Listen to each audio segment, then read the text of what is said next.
Biden administration is carefully watching Saudi Arabia in the wake of the Hamas attack on Israel. For years, the U.S. has been trying to help normalize diplomatic ties between Saudi Arabia and Israel. But now officials are worried that the progress that has been made could be in jeopardy. For more on this, let's bring in Nader Hashemi. He's a professor of the Middle East and Islamic politics at Georgetown University. Thank you for joining us, Nader. Let's start with why the U.S. believes forging a relationship between Saudi Arabia and Israel is crucial. Well, these are two countries that are both U.S. allies, but they don't have formal diplomatic relations. So facilitating a formalized relationship between two U.S. allies supports American interests in the region.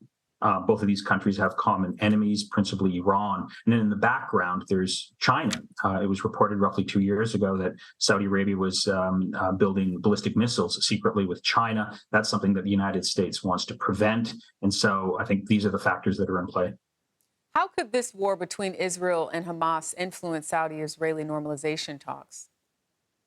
Well, I think it puts them into a deep freeze. It could kill them for a very long time. And the reason for that is not difficult to fathom. It's impossible for Saudi Arabia to normalize relations with Israel when large numbers of Palestinians are being killed by Israel in the Gaza Strip.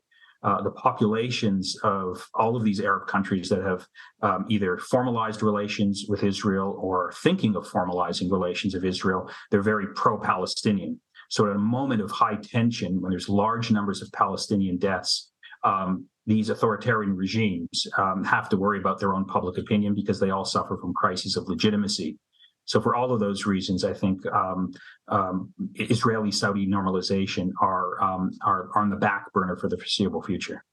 And Saudi officials released a statement over the weekend that leaned towards essentially saying, I told you so, and placed blame for the Hamas attacks on Israel. What's your take on, I mean, you sort of answered this a little bit, but how Saudi Arabia responded to Saturday's attack? Do you think this suggests to you that Saudi-Israel normalization talks really are kind of off the table at this particular moment? Yeah, I think they are. And I think that statement that you referenced is the Saudi royal family, catering to public opinion. Public opinion is very pro-Palestinian in Saudi Arabia, as it is across the Arab and Islamic world. And with large numbers of deaths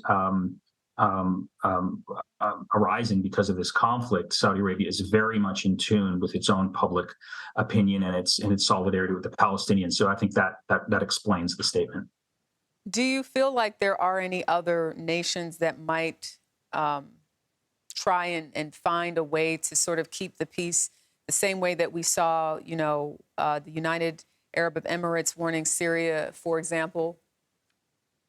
Yeah, I think the key, regional country here that can sort of play a peacekeeping role, perhaps help secure the hostages from release, is Qatar. Qatar has very close ties and relations with Hamas, has done a lot of work in terms of humanitarian aid to Gaza, but also has very good informal relations with Israel.